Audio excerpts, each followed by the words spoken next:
आपने कभी सुना है 14 लोक? ये कोई कहानी नहीं, बल्कि एक गहरा आध्यात्मिक रहस्य है। हमारे ब्रह्मांड में कुल 14 लोक माने गए हैं, 7 ऊपर और 7 नीचे।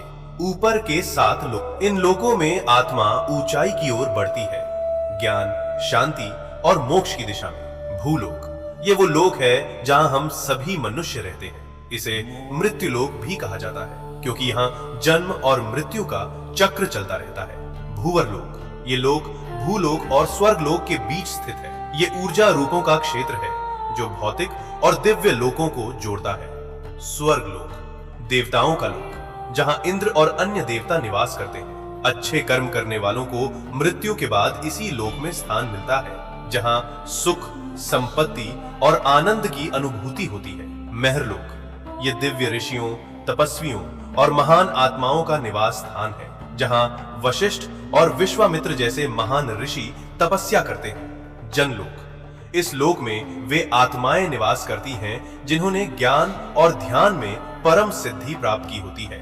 यहाँ के वासी ब्रह्मा जी की लीलाओं में लीन रहते हैं। तपलोक, अत्यंत शक्तिशाली तपस्वियों का स्थान, जो शरीर से परे केवल चेतना में स्थित होते हैं। ब्रह्मलोक, यह है अंतिम लक्ष्य है, जहां केवल सत्य है, मोक्ष है और ईश्वर का साक्षात्कार होता है। इन ऊर्ध्व लोकों में आत्मा का जाना मतलब है धीरे धीरे शुद्ध और जागरूक होना। अब बात करते हैं नीचे के 7 लोकों की। यहाँ भोग, मोह और भ्रम ज्यादा होता है। अतल लोक, राक्षसों और मायावी शक्तियों का घर। वितल लोक, जहाँ कामनाएं और भोग हावी रहते हैं। सुतल लोक, राजा बलि का लोक। वे दानवीर थे, लेकिन उनमें अहंकार भी था। रसातल लोक, जहाँ भ्रम, लालच और अज्ञान का घना अंधेरा है।